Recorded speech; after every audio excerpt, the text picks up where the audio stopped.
Hello there, this is Benny. And this is Kyle. And you're listening to The Doctor's Watcher, the podcast about every episode of Doctor Who, which is a TV show that I thought had like different serials and stuff, but we've been talking about this one for a long time now. It's just going to be Daleks and maybe Chen and sometimes the monk from here on out. Every Doctor. Uh-huh. I said earlier I wasn't going to do math, but at one point I was like, hold on.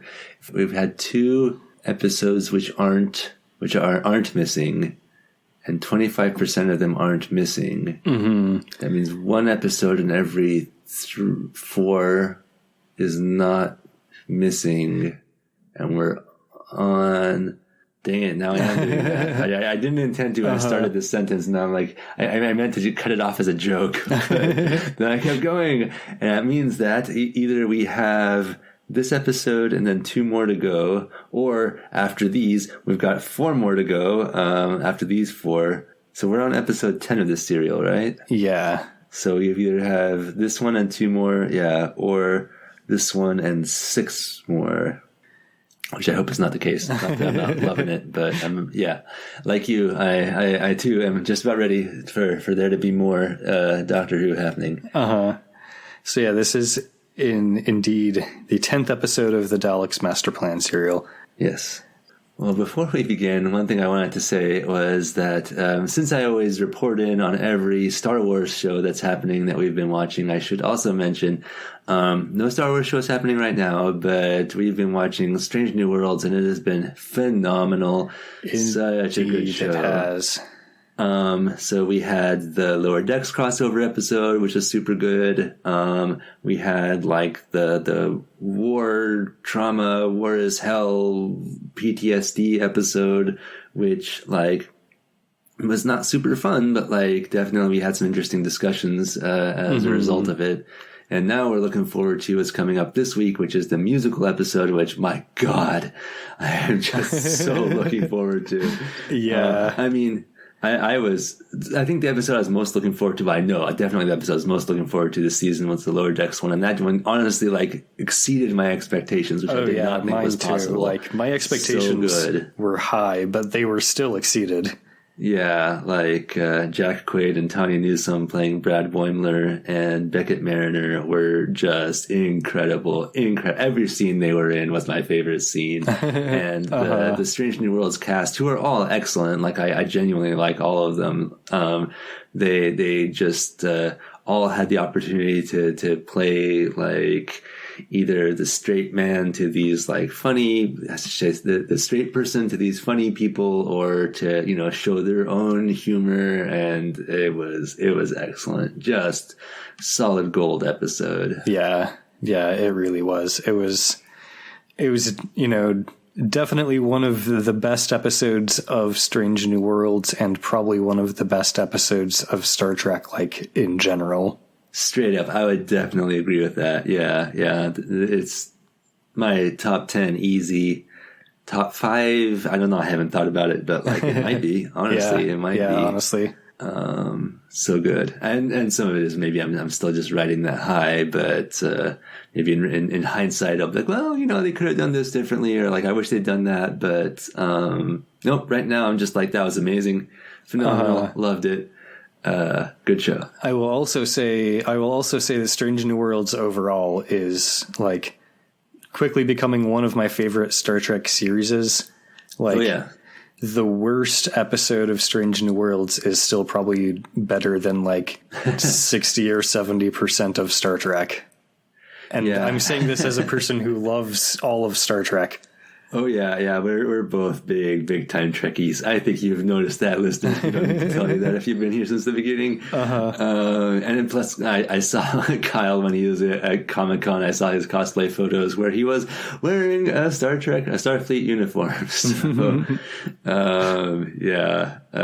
big time Trekkies over here. But one of my favorite Trek memes is the one that's like, yes, I'm a huge Star Trek fan. No, I don't like that episode. No, I don't like that one either. Nope, not that one either. It's like, A lot of Star Trek is like, we love it, but it can be kind of mediocre. There were let's just say there were a lot of filler episodes. Yeah. Especially in like the 80s and 90s. Sometimes those are fun, but that doesn't necessarily mean that they're good. Yeah, specifically, for some reason when you said, I specifically had this like strong mental image of the one where like Wesley Crusher stumbles and falls into that like little greenhouse or something, and they're gonna put him to death. Like, yeah. Well, guess you're gonna be executed now. Sorry. Yep, they're fun, but not all great. Speaking of things that are fun but not always great, should we talk about today's episode? Yeah, let's get down to it. Excellent. I love that segue.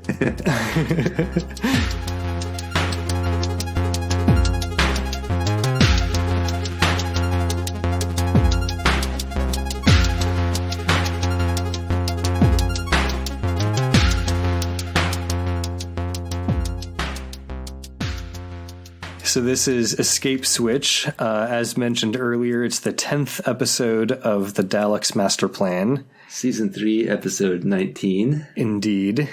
And it was written by Dennis Spooner from an idea by Terry Nation. That was the other clue that I gave about the length of the serial, was that it was half and half written by Terry Nation and Dennis Spooner. Yeah, you gave us a goddamn word trouble. Word trouble, word problem, word puzzle. Oh, I'm going to leave this in. Word problem.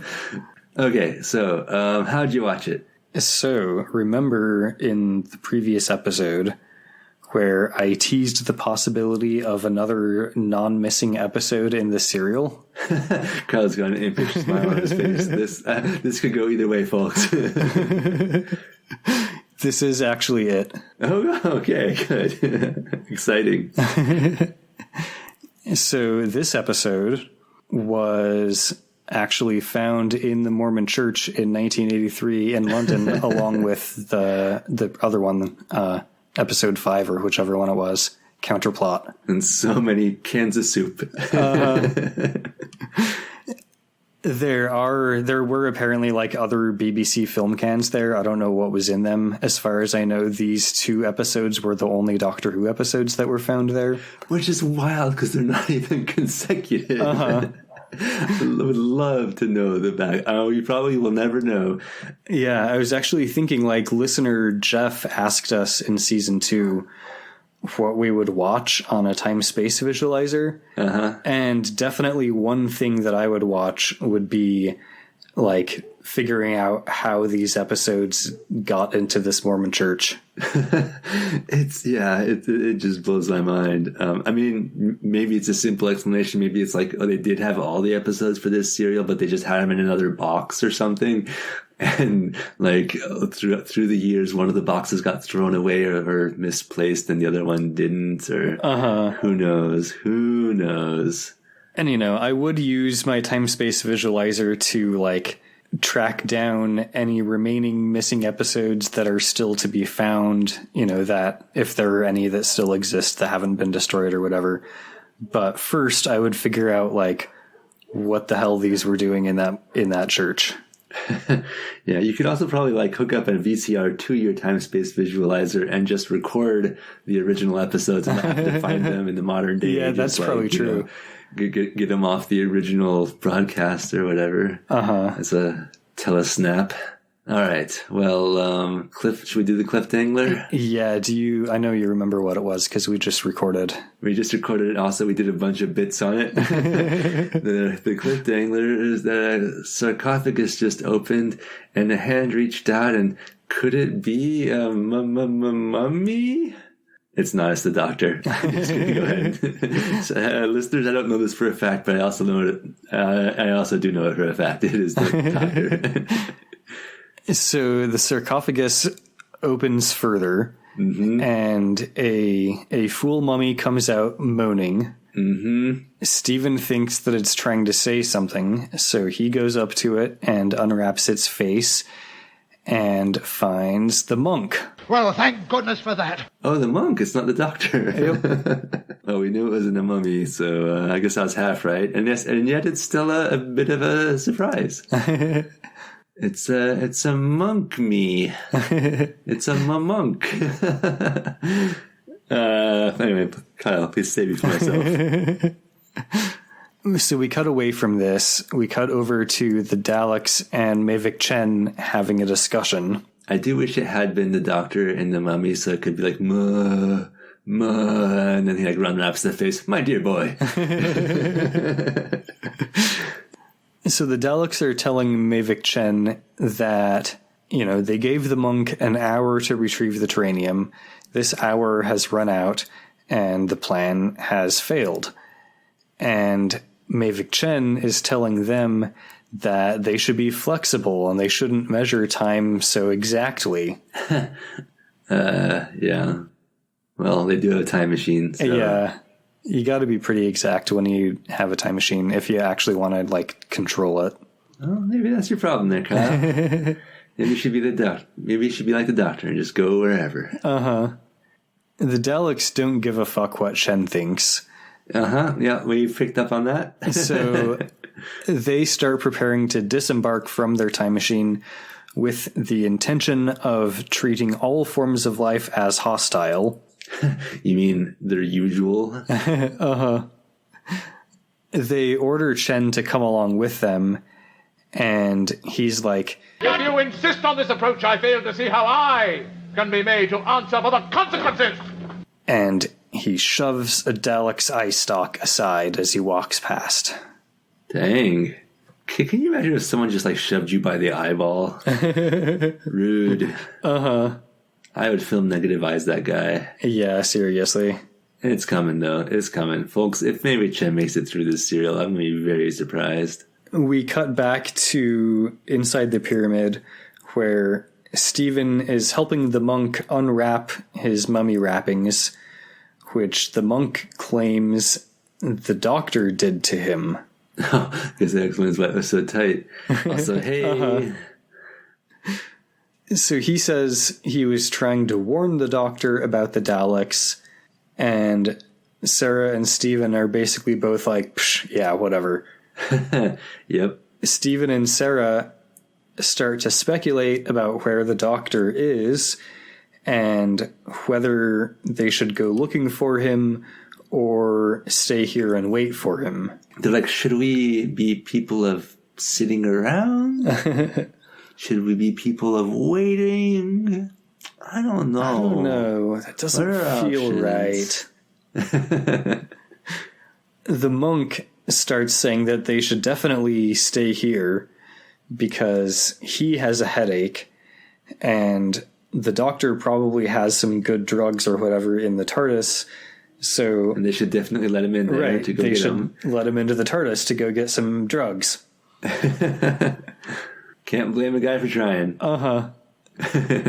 They basically just completely ignore him and talk over him and make the decision to be people of action and go looking for the Doctor, and they're going to bring the monk with them. Oh, good.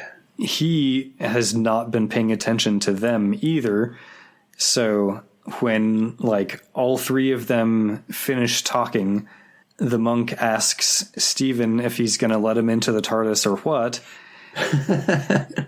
And Stephen's like, Look, I couldn't even if I wanted to. The Doctor's the only one with a key. But also, I don't want to. Uh-huh. I figured I'd add that. Didn't want you to get the wrong impression. Stephen says that they're going to go find the Doctor, and the monk has an aside to himself where he says, That's what I'm worried about. Mm-hmm. We cut to outside where Stara Kinglor is calling for the Doctor, and the monk is telling them both that it's a waste of time. The monk. How much of a can-do attitude there. Uh-huh. After a few moments of this, the monk basically waits until they're not paying as much attention to him, and he sneaks around a corner where he runs into a couple of Daleks as a Dalek also rolls up on Stephen and Sarah. And basically forces them around the corner as well to rejoin the monk, where they will all be exterminated. Yeah, I'm wondering, like, what... I mean, obviously, the bad guys have to not just immediately shoot on sight, or this would be a short episode and show. But, yeah, all right, interesting choice. Uh-huh. Yeah, the Daleks would certainly be a lot more effective if they did just shoot on sight. Yeah. But no, we gotta, like, gather them into a little group and then do them all at once, I guess. Yeah. The monk stalls. He tells Mavic Chen, who's also there, that he doesn't have the Terranium core, but he did bring hostages for Chen. Well, that's worth a shot. Uh-huh. Chen thinks that this might actually work to get the Terranium, since the Doctor is so loyal to his friends. And at first, the Daleks aren't really into the idea, but then Chen rolls pretty high on a persuasion check, so they go along with it, and Sarah, Stephen, and the monk all get escorted to the Dalek time machine. Cool. We get a brief scene with two ancient Egyptians who are discussing how their prisoners have escaped. Their prisoners, of course, being Stephen and Sarah Kingdom. Yeah, I mean, like, I don't know what we did wrong. We, like, put them in a room, we turned around and faced the other direction, and then we just waited for a while. Seems ironclad to me. One of them thinks that they should go, like, get the other Egyptian guys and all go after the prisoners. But the other one, who I guess is the one in charge, says that they need to wait for Hyksos to return or they'll be destroyed by the war machines. Oh, nice. War machines. Into that. Hyksos said he would return when the sun was above us. See, we do not have long to wait. Very cool, very cool. Uh-huh. We cut from this line to a shot of the sun in the clear sky. So, you know, it's mostly just like a gray shot because it's in black and white with a bright light in the center. Yep. The music plays for a few moments and the camera slowly and then more quickly changes focus, and we realize that what we thought was the sun and the sky was actually a light reflecting off of a Dalek shell. Oh, cool. I did it was that. really neat. It was just like a very out of focus close up. I'm glad we have this episode for that fun little camera trick. Yeah, totally.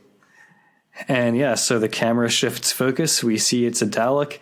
The eye stalk like rotates into frame, and then the Dalek starts speaking and the next scene happens. Nice. It was definitely a fun transition, and I even wrote in my notes that I'm happy that this episode exists because of this moment. Nice. High five, Kyle from the past writing those notes. The Dalek Time Machine has a feature that they just call voice audio, and the range of the voice audio has been adjusted to 7 Earth miles. Man. Why do I love cheesy junk like that? One of the Daleks goes to bring Mavic Chen to the voice audio, and in the meantime, the monk is telling Sarah and Stephen that he saved their lives, getting them brought here to the Dalek time machine instead of just like all of them getting exterminated outside. Yeah, technically true, but I think he was mostly trying to just save his own life. Yeah. They, of course, don't trust him. Yeah. They believe that he's working with the Daleks. Pretty much. I mean, yeah. I think he's also starting to kind of pick up on what's going on here, so we'll see how good a decision he makes from here on out. He insists that he's not working with the Daleks. He's not on their side. he didn't actually mean what he said earlier, and that basically claiming them as hostages was like a risky ploy to save all of their lives. Do you believe him, listeners? Sarah actually is not sure. She's like, maybe he's telling the truth. Matilda also sounds kind of skeptical. Stephen is pretty much mostly on the side of not believing. Yeah.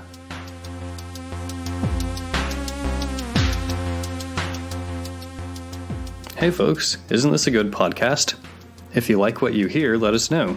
You can do that on social media or by email, or by leaving a 5-star rating and review on Apple Podcasts. Another thing you can do if you like this show is let your friends know. Word of mouth is the best way for us to get new listeners. And now, back to the show.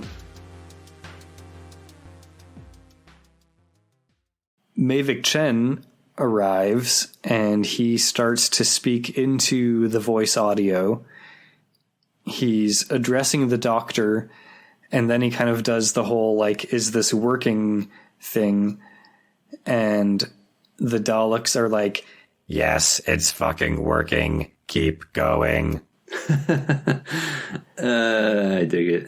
And Sarah and Stephen realize that voice audio is basically a loudspeaker system. Why don't you just call it that? Voice audio sounds cooler. Aren't all voices kind of audio, though? Shut up, human. The voice audio, I guess, only transmits voice and not other sounds, maybe. Oh, yeah, you know what? That's kind of cool. That way, like, if someone has, say, I don't know, a bread machine going in the background, I don't know why I thought of that example, it wouldn't be picked up on it, on the recording or the broadcast. Yeah, I don't think we planned this out very well. I did think about, like, if it has a range of at least 7 miles and maybe more, it must be, like, really fucking loud if you're nearby. Or maybe that's what makes it such cool technology, is that, like, it's not just a loud sound at the origin point and then gets steadily quieter the further out you get. Maybe it's like a consistent volume over those 7 miles. That would be cool. And then if you're like 7.1 miles away, you just like silence. Don't hear it at all. Nothing at all. Yeah. That would be pretty cool, actually. That's my new headcanon for what voice audio is. Excellent. Chen continues his speech. He tells the doctor that his friends are being held captive, and they will be killed if the doctor doesn't return the terranium. He basically gives the location of the Dalek time machine and tells the doctor to go there for instructions. We make a few cuts around the area, showing first that the doctor definitely heard the message. We then also see that the ancient Egyptians also definitely heard the message. Okay, hopefully they realize this now means that our heroes are not in cahoots with the Daleks. Well, one of them thinks that it was the voice of the gods, but the other one's like, nah, dude, the gods would talk about shit that we understand. This was the same dudes that built the war machines, which is what we call Daleks. Oh, all right, there we go. The doctor shows up at the designated location, and first he makes the Daleks bring Stephen and Sarah out of the time machine so he can see for himself that they're alive and okay, which they are. They're unharmed and everything. He agrees to return the terranium to the Daleks, but only if they will do it on his terms. Didn't we already try something like this once? With the force field around Stephen. Chen and the Daleks don't want to negotiate terms. Yeah, they're like, come on, buddy. Fool us once. One of the Daleks is like, We could exterminate you now. and the doctor's like, yeah, you totally could, and then you'd never get the fucking terranium back. Yeah, that's right. So they ask what his terms are, and his terms are that they should bring the prisoners, including the monk, to a location that he will designate on their mini-maps, and they should do the exchange all at once, and it should just be the prisoners, Mavic Chen, and one Dalek that come. Well, interesting. We'll see how this works. The Daleks basically agree to all this, and the Doctor leaves. Chen tells the Dalek that he's surprised that it agreed so readily to the Doctor's terms, and the Dalek is like, One Dalek is capable of exterminating all.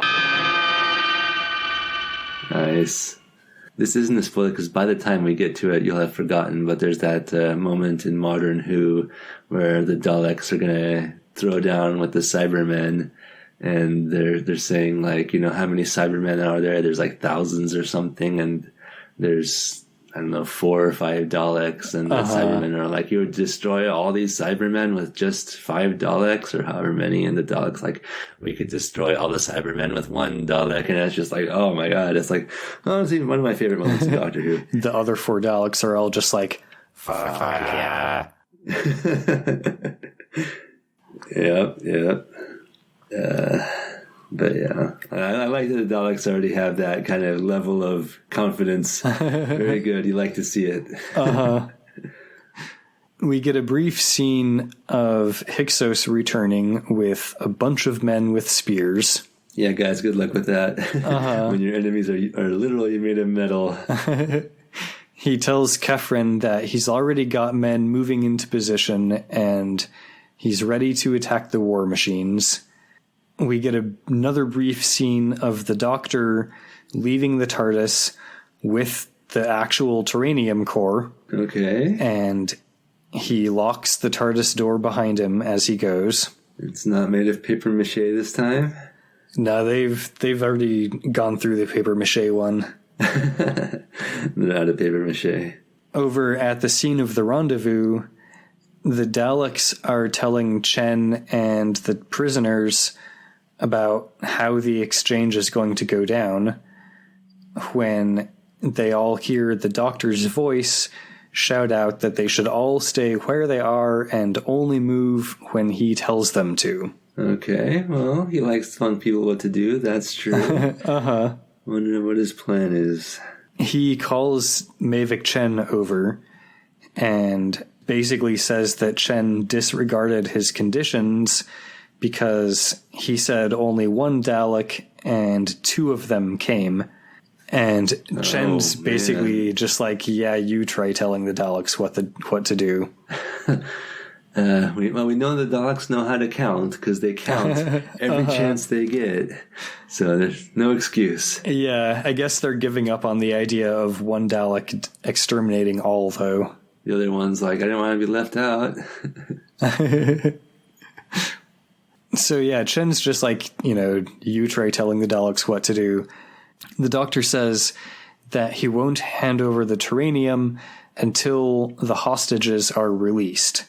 So the Dalek guarding the hostages is like, You are released. And the Doctor like tells them to run away, and they do. You know, the monk, Sir, and Stephen all run away. He tells Chen to come over and join him, and Chen does, and the Doctor hands the Terranium core over to Chen and then immediately runs away himself. Interesting. We know this is a power source. Can it be rigged to blow? Just then, as we wonder about that, the Egyptians show up and start attacking the Daleks. Yay! But also, good luck, guys. You're gonna need it. A bunch of them do get film negativized, but they also do manage to, like, trap the Daleks in place using basically some rubble and also the body or 2 of some film negativized Egyptians. Oh, dang. That's hardcore. Yeah. using the bodies of your own fallen comrades to kind of trap the enemy. Steven and Sarah are excited that the doctor has managed to save the day again, but the doctor is like, no, not quite. I did actually give them the real terranium. Yeah, if you didn't booby trap it, we might be in trouble here, folks. Yeah. So, yeah, stopping the Daleks seems pretty hopeless until the doctor reveals that he has the directional unit from the monk's TARDIS. So they might be able to install the directional unit into the doctor's TARDIS and get back to Kemble and stop the Daleks from there, basically. So do we know what the directional unit does? Is it that just like what controls where it goes? I think so, yeah. That seems like a good thing to have. Uh-huh.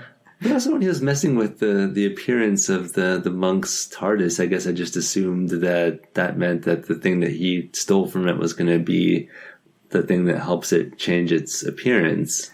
Yeah, I kind of thought so too. Not. But apparently, like, messing with its appearance did actually have a point, because he's hoping, or the idea is that if the Daleks try to track the Doctor, apparently they'll track the monk instead, if they're just, I guess, tracking like the police box time machine or whatever. Who knows? Just tracking police box shaped objects. Right. There's so many of them in the 1960 decade on Earth. Police boxes everywhere. Which one should we track? Sarah wonders, like, where the monk went. The doctor basically says that he doesn't give a shit. And the three of them, okay. Dr. Sarah and Steven, all enter the doctor's TARDIS. It's cold, Doctor. It's cold. The monk arrives back at his own TARDIS. He, obviously sees that the doctor has transformed it into a police box. Some Daleks arrive and start getting ready to exterminate the monk, so he rushes into his TARDIS, and it dematerializes as the Daleks start to fire their film negativizers. If he'd only taken the time to change its shape first, yeah, I think he might have gotten away. Oh, no, he does get away. He dematerializes. Yeah, but then, like, aren't the Daleks going to chase him now? Oh, yeah, I see what you're getting at. Yeah. Yeah, we'll see what happens. Mavic Chen arrives on the scene with a couple other Daleks, and he shows them all that he has the terranium core, so they all start heading back toward the Dalek time machine so they can head back to Kemble. Cool. Well, sounds like that's where we're going to have our showdown. So maybe the serial is coming closer to a conclusion.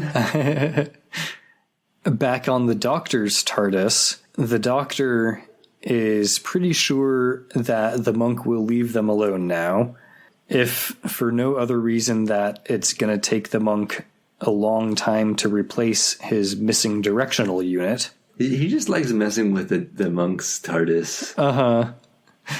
He's actually not entirely sure whether the directional unit is going to work in his own TARDIS or not, because it's a Mark IV. Remember, the monk's TARDIS was, like, newer and nicer than the doctor's. Right, so the monk's TARDIS is the Mark IV, right? But do we still not know what Mark the doctor's is? It was unclear in the dialogue whether he meant that the directional unit was Mark IV or whether his own TARDIS was Mark IV, I think. I feel like when we heard the monk's TARDIS's unit before, I think that was 4. Yeah, maybe it was the 4 in the previous serial. I can't remember for sure. So he says that there are 2 possibilities. One, it will work. Go on, Doctor. Let me guess what the other one might be. Number 2, the increased energy rate will certainly destroy the center column. Oh, well, that's a little more detailed than I expected. They're just going to say, 1, it might work. 2, it might not work. Those are the options. 3, it might kind of work. As the Daleks compute their course to Kemble and prepare to dematerialize, we cut to an ice planet where a big chunk of ice materializes. I like it. A door opens in the ice chunk and the monk steps out. He sees that he's not where he intended to be, and apparently this is when and how he discovers that his directional unit has been stolen. That's rough, buddy. Now, I'll have to wander through time and space as lost as he is. I'll get you for this, Doctor! I'll get you one day! And now, because this is not a missing episode, do we see him shake those fists? I don't think he actually did, but I'm sure he meant to. Okay. I mean, he didn't have to because the dialogue conveyed that emotion. Back on the Doctor's TARDIS, he has finished installing the directional unit. He's hesitant to try it out because it's so dangerous and risky. But Stephen and Sarah basically remind him that they don't have any other chances. Oh, yes, it's finished, my dear, but... Oh, come on, Doctor. We haven't got time for buts. This is our only hope. The Doctor tells Stephen to pull the switch, which he does. And as soon as he does, the camera operator starts to shake the camera around as smoke fills the set, and then it all fades to black as the words "Next episode, The Abandoned Planet" appear on screen.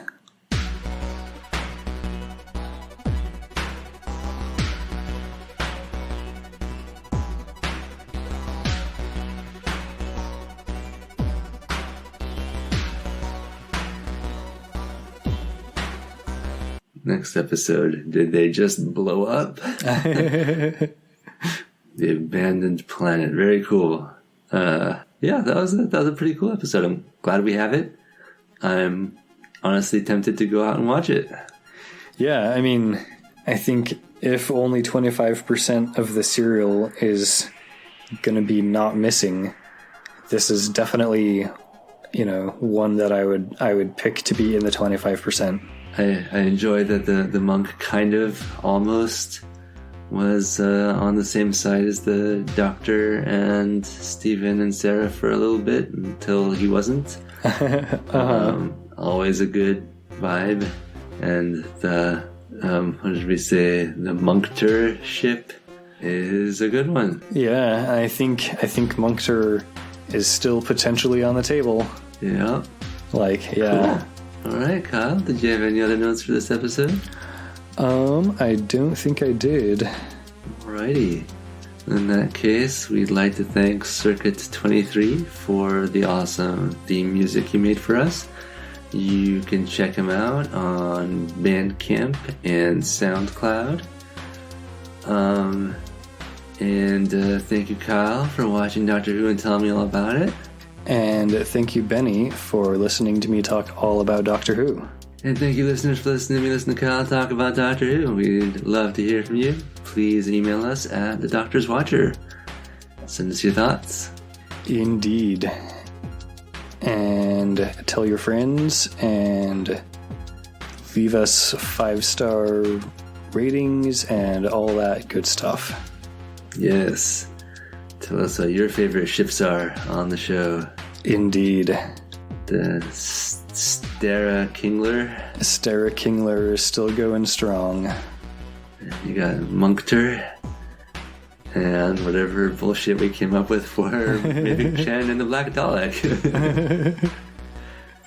Alright, listeners. See you in 2 weeks. Bye.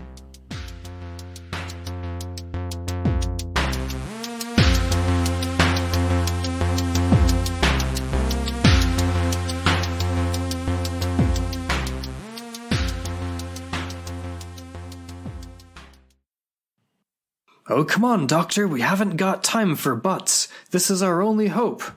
Yeah, was that Stephen or Sarah who said we don't have time for butts? Let me look it up. I didn't actually note down who it was. Because whichever one said it, the other one's going to look mildly disappointed. I was hoping you would have time for butts. My butt.